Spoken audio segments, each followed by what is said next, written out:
Namaste, guys. Christian Long, Life Enhancement Consultant, giving you a big and beautiful shout out on this Monday morning here in Denver, Colorado. It's 8 o'clock a.m. Mountain Time. We're jumping on for our daily dose of divine light, love, and power with today's focus on the love, the love aspect. So a book we have not pulled from before, Shreya Namaste, is one of Grandmaster Toho Kuksui's Golden Lotus Sutra books. Karen, Namaste. It is called Experiencing Being. Adriana, Namaste. Experience Being. This is a really, really good one. I have not covered this one in any of the streams.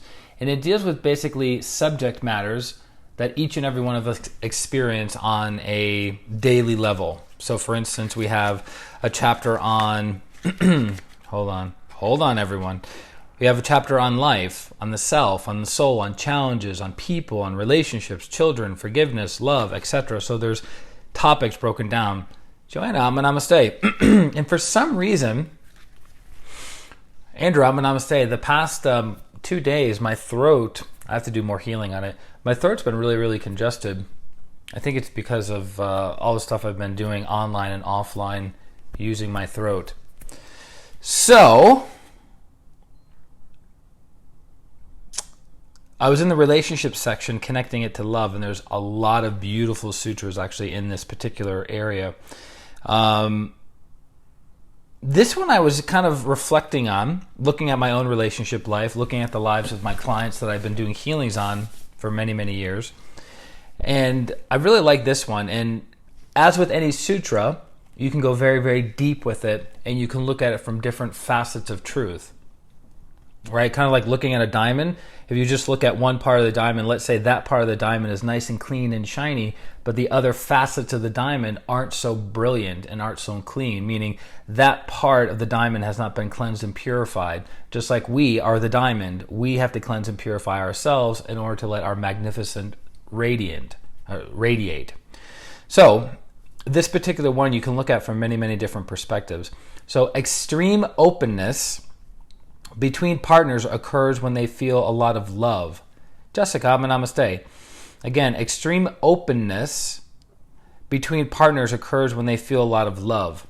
So how many people are in relationships where, and this could be an intimate relationship, this could be a friendship, this could be a business partnership, that there's a tendency to withhold. Right? There's a tendency to withhold information. There's a tendency to withhold affection. There's a tendency to withhold doing and saying what we want to do and say in that relationship out of fear, insecurity, doubt, lack of trust in oneself, lack of trust in the other person, and there's a lack of love, right? I had a business partnership with somebody, and him and I felt, in general, very comfortable and very open with one another, sharing the good and the not so good of the things that were happening in our business. And it allowed us to save the day in some respects because we had that openness. The best relationships I've ever had have been the relationships where there's openness, where there's a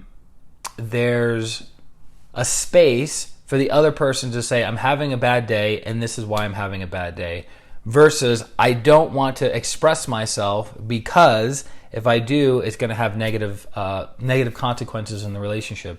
So that's why love, you have extreme openness with someone when they feel between two partners. Let me read it verbatim, right? Because Master Cho is very specific with his words. Extreme openness between partners occurs when they feel a lot of love. So if you have a lot of love, openness, exchange of energy, exchange of ideas, exchange of emotions, exchange of resources. When you don't have openness, those things close, right?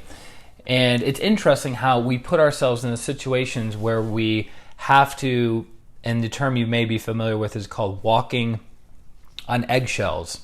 Walking on eggshells. And interestingly enough, many, many years ago, I was that person that people had to walk on eggshells with in a relationship because I didn't... Gita, Namaste. I haven't seen you on a stream in a hot minute, girl. That I was that person you had to walk on eggshells with because at that time in my life, I wasn't very loving, I wasn't very kind, I wasn't very sweet, not because I was doing it to be mean or cruel or what have you.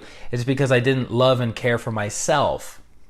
So therefore, I can't love and care for the other person. Therefore, the other person doesn't feel me open, right?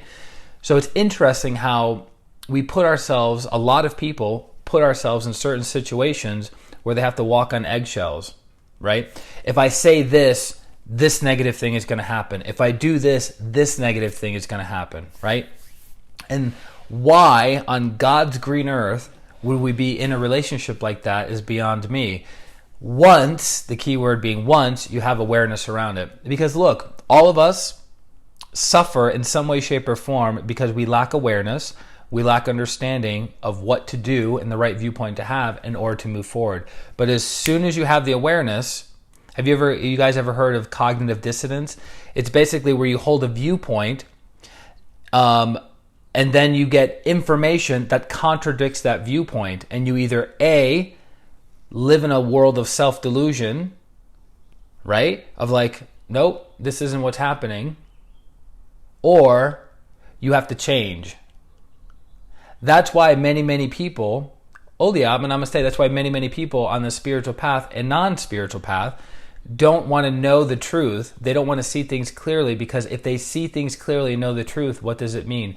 They have to change, in order to alleviate their suffering. Right? The old saying is what? Knowledge is power. A more accurate way of saying it, applied knowledge is power. So what if you have the viewpoint? You still have to act on that viewpoint in order to move your life forward. So when you're in a relationship with somebody and you're having to walk, when you're in a relationship with somebody and you have to walk on eggshells with that person, that's not an open relationship. That relationship is lacking love. It's lacking love. And I can wholeheartedly see the best relationships in my life. I've been able to be open. I've been able to be expressive. I've been able to share my good days, my bad days, my indifferent days, my wacky days, my silly days, my serious days, my super duper spiritual days. And it's all been good, right? The worst relationships are the ones where I can't say this, I can't say that, I can't do this, I can't do that. If I do this, this is the negative consequence. I'm going to be judged. I'm going to be criticized. There's going to be an argument. There's going to be a fight. And it's like, oh, Lord, help me, right? That's a relationship that is lacking love. Both people don't love each other, right? Both people don't love each other. So therefore, you don't have openness. Prashad, namaste.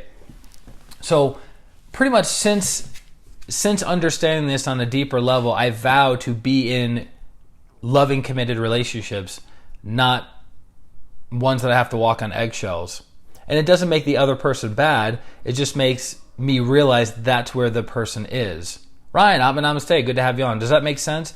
So it's not a judgment of the other person. Even Grandmaster Choa Koksui says there are certain people in your life that need to be kept at a distance. Right? So you keep them at a distance, you bless them, you heal them, you have good thoughts and good feelings directed towards them, but they're not in your day-to-day life. They're not in your day-to-day interactions because they are not the right person for you. Okay? So again, I'll read the sutra to you guys as the takeaway for today. There's so many beautiful sutras in the particular area on relationships. So extreme openness between partners occurs when they feel a lot of love.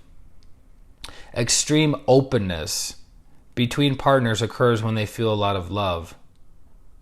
But yes, you can have it at different levels. But you have to understand that there were things in a previous relationship that I had many years ago, best relationship of my life. And there were things that we talked about that would make any couple super uncomfortable. But because we both loved each other, we both cared about each other, we were both coaches and quote-unquote both healers, right? We were able to hold space for one another, and we were able to work through it to a certain degree. And thinking about having that conversation before, it would be a very special person that would be able to be that open. Right? Does that make sense? So this is a really, really good sutra. it really makes me reflect on my relationship life, right? Because what's today's topic? Love. So we're focusing on the love aspect of the soul. Tanisha, I'm going to say, Jessica, very good question. Oh, so Adrian asked a question. Let's see what it is. What if the other person wants to love but never learned how? Yeah. Yes, it makes sense. Good. So Adrian's asking the question, well, if you're in a relationship and you love the other person, but the other person has never learned how to love, then guess what you have to do? You have to change your expectations of the relationship, right? You have to change your expectations of the relationship, which is connected to the heart. It's a filter we have on the heart. So when we have unrealistic expectations of how somebody should show up, and those expectations are not fulfilled, and we're disappointed, right? And we have suffering because of that. It's a energy in the heart that needs to be removed, because the heart, in its purest sense, just loves unconditionally, right? It doesn't have expectations. You don't have to show, the other person doesn't have to show up in a certain way in order for the person to be loved. So if you have the expectation that the person I'm in a relationship with is going to be all loving all the time, that's an unrealistic expectation unless you're dating a saint, unless you're committed in a committed relationship with a saint, right? The ordinary person, we don't have Tina, but I'm gonna say we don't have those exchanges with one another, right? We don't have those exchanges with one another. So we have to go, okay, this is a person who is in the process of growing, evolving, and becoming better. And this is where they're at. Meaning, to give you a concrete way of looking at it, if someone was a millionaire, let's say they had $1 million net worth, and last year they earned $500,000, and they said, you know what, next year I'm going to earn $1 million. You go, all right, that's possible.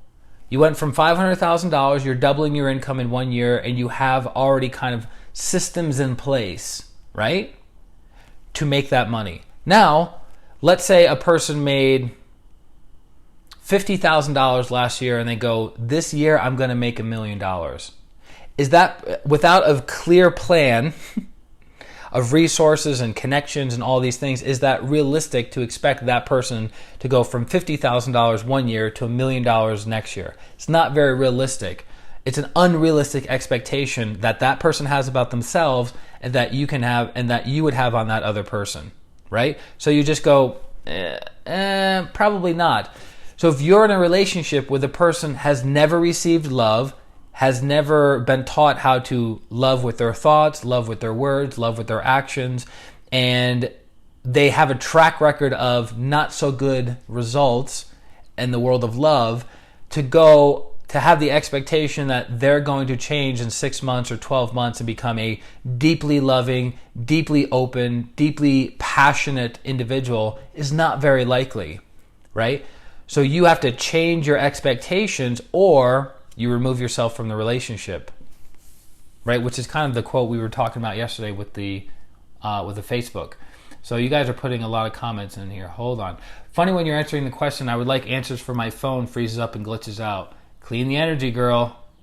Both of you, you and Joanna. So what would you suggest to someone who is with a life partner who refuses to put effort into their own spiritual path? Good question, Jessica. I cannot tell you how often I see this. This is a whole separate stream and a whole separate course.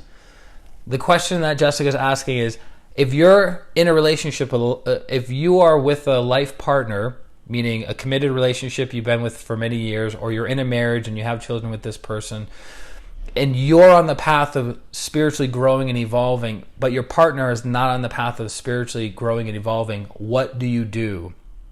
What do you do? And that's a very, very big, very charged question. And as I've shared with some of you in our one-on-one sessions, is when someone is a facilitator or a healer or a teacher, they are partially tied to the karma of what they counsel somebody to do. So if I tell you to do something, right? If I tell you to do something and you do it and it works out well, I'm partially connected to that karma. If it doesn't work out so well, I'm also partially connected to that karma. So I'm very careful on what I say and what I don't say. And for those of you who work with me one-on-one, I typically almost never say, do this or don't do this. What I do, which takes more time, which takes more energy, which takes more awareness, is asking you specific questions to get you to come to your own, what? Realization. Get you to come to your own realization. So the 3 things I recommend that has been taught by one of the masters in pranic healing that I'm going to impart to you guys is, if you are in a relationship where you're growing and the other person seems to be either stagnant or going backwards, is 1, you bless the person every single day after your meditation. Fill that person up with energy. Number 2 is heal them. If you're a pranic healer, you know the protocol. Heal the person of the qualities that they're struggling with. If it's anger, heal them of anger. If it's sadness, heal them of sadness. If it's delusion, heal them of delusion. If it's negative pride, heal them of negative pride. If it's low self-esteem, heal them of low self-esteem, right? Every single day, right? Number 3, be an example. What do you mean be an example? Be an example. You can't preach about love and be an unloving person. You can't preach about patience and be impatient. Namaste. You can't preach about whatever you're preaching about, right? And not be that very thing. Super, super important. And I would recommend doing that for a minimum of 6 months. Because what did we talk about before? When you change the energy, people change. When you change the energy, people change. So if you dedicate 6 months of daily blessing, daily healing, and be an example of a good person, at the end of that, that person will transform, and all the stuff that they've been struggling with will dissipate and change, right? Or 2, you will have the awareness and the understanding of what to do moving forward, right? The reason we're in a relationship and we were like, what do I do? Do I stay in the relationship? Do I leave the relationship? Do I give it a few more months? Do I give it another year? What do I do? When you ask those questions, it means you lack clarity. You lack clarity. There's a lesson for you to learn, right? So you have to get clarity. Well, by blessing somebody with good energy, by healing them regularly and removing the negative stuff that's going on within them, and by being an example of a good person, you're changing both of your energies and changing the relationship. Make sense? And then there's that extreme openness. I love it. I love to be open with people. Love it. It gets me super jacked up. And I tend to attract people that I either attract people that are super, super open, or I attract people that are super closed off. One of the two. I haven't figured out the middle point. So Prashant is asking, you guys are really fired up today. Prashant is asking, if one is growing, the other person or family members to a certain level starts growing as well, speaking from experience. Correct. 100%. 100%. As your vibration changes and becomes more subtle, more refined, and you go up, you take everyone who's connected to you with you.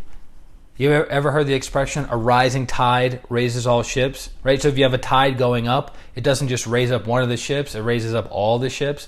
So when a person is becoming spiritually evolved, it benefits everyone connected to that person. Just as Grandmaster Chogo Koksui, as a great teacher, is constantly evolving and becoming greater, and he's pulling up his students with him. The masters in pranic healing are getting pulled up by the teacher, and as they get pulled up, they also pull up the students. Does that make sense? So the more you evolve, you're pulling up your entire family with you. Does that make sense? So it has a healing component to it. God, you guys really like this topic for today, huh? A lot of energy. Does that make sense? So why does he keep saying that? Because I want to make sure you're engaged.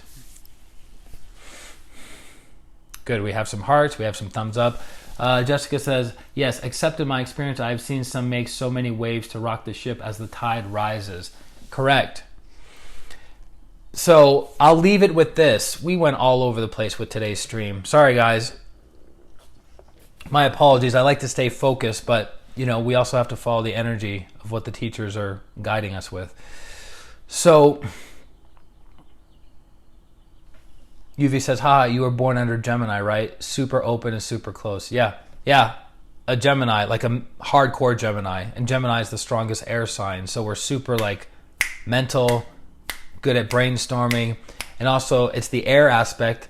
And the strength and weaknesses of Geminis are the arms. So we're typically healers and we're typically very loving people. That's actually, I never knew that about a Gemini sign until I studied it in greater detail, that we're actually very loving signs. And I was like, you sure about that? But every air sign that I've met, I love air signs because very, very mental. The signs I've had challenges with are Taurus signs, which are earth signs, slower, grounding, anchoring energy, and that's challenging for me because I like to go up here versus being down here. But I still have to balance that part of my personality. I can't just say I'm a Gemini, I'm a free spirit, I'm a free floater, I just stay in the air element all the time. No, you got to have mastery over all the elements. Jessica's a Taurus. I dated a Taurus for 3.5 years. I have several clients that are Tauruses. I know Tauruses relatively well. Amanda's on. Suresh, yeah. Bring it on, Gemini sun. The sign I'm most familiar with are Leos. I'm most familiar with Leos. The strongest fire sign, strongest air sign. I can give you so many stories. I love people. I'm Aquarius. Yes, Aquarius. I have a very special connection with an Aquarius, or did have a special connection with an Aquarius. So I love air signs. It's my jam. The best signs for a Gemini that I've experienced, and Amanda's a Gemini as well. Her birthday's coming up soon. Sagittarius. So Geminis and Sagittarius are super, super, super compatible. Friendships, all kinds of levels. Anyways, we're getting off topic here. So the question was, so remember we talked about on a previous stream about that shaking machine that was in Bovina, New York at the MCKS Meditation Center in Bovina, New York, where you stand on it and the plate shakes super, super fast and it shakes congestion, right? It shakes congestion. If you have too much congestion in your system, it's painful, physically painful coming out of your body. So your body gets super red, breaks out little hives, and you feel like sharp, stinging pain around your body because that's the congestion coming deep from the physical body, going through your etheric body, and then going out through the health rays of your aura, right? So it's the same thing on a spiritual level. When you do your meditation practice and you expand your aura, right? When you expand your aura, Samantha, I'm a namaste, and you're radiating light, the people that are connected to you, light is coming into them and it's pushing out congestion from their system because it's called the principle of displacement. So you have fresh energy going in, yes, which pushes out congestion, yes.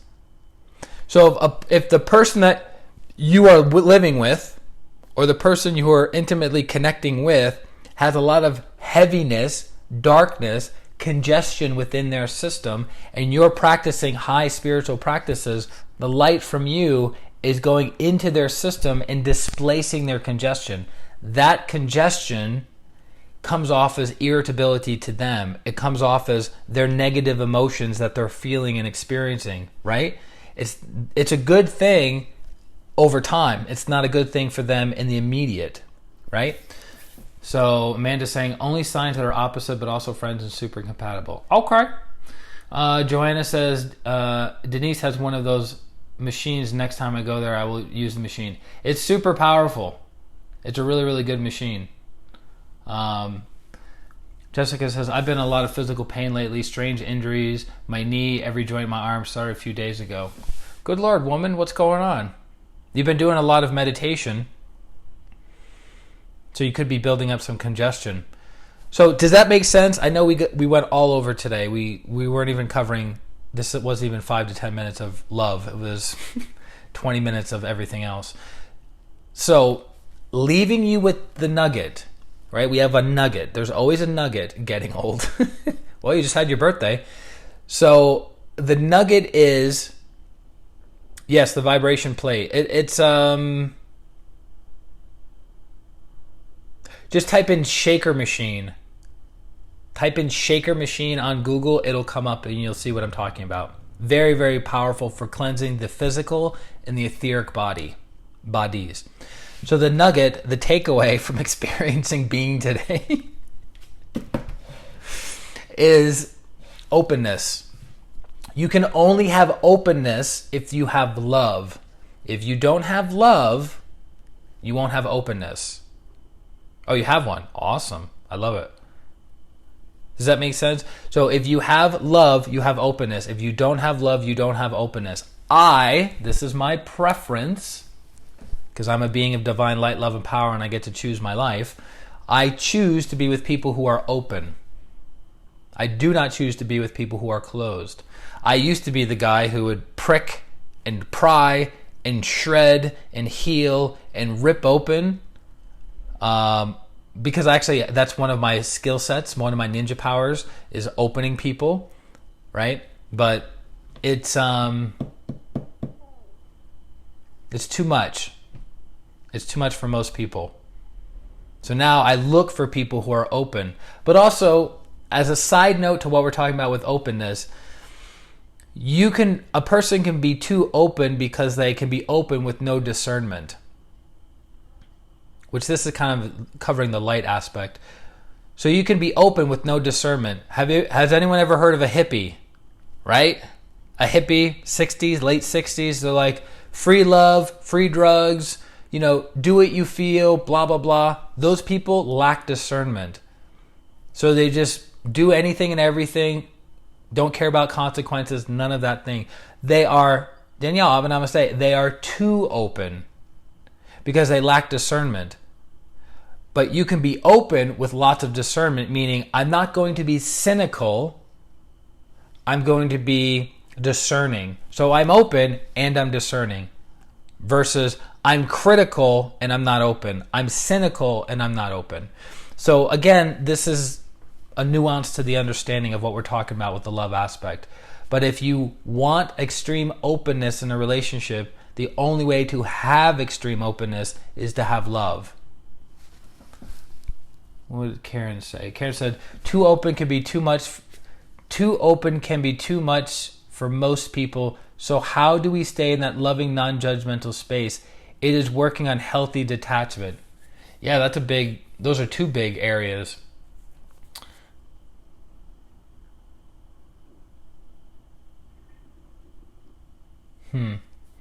So how do we stay in a loving, non-judgmental space?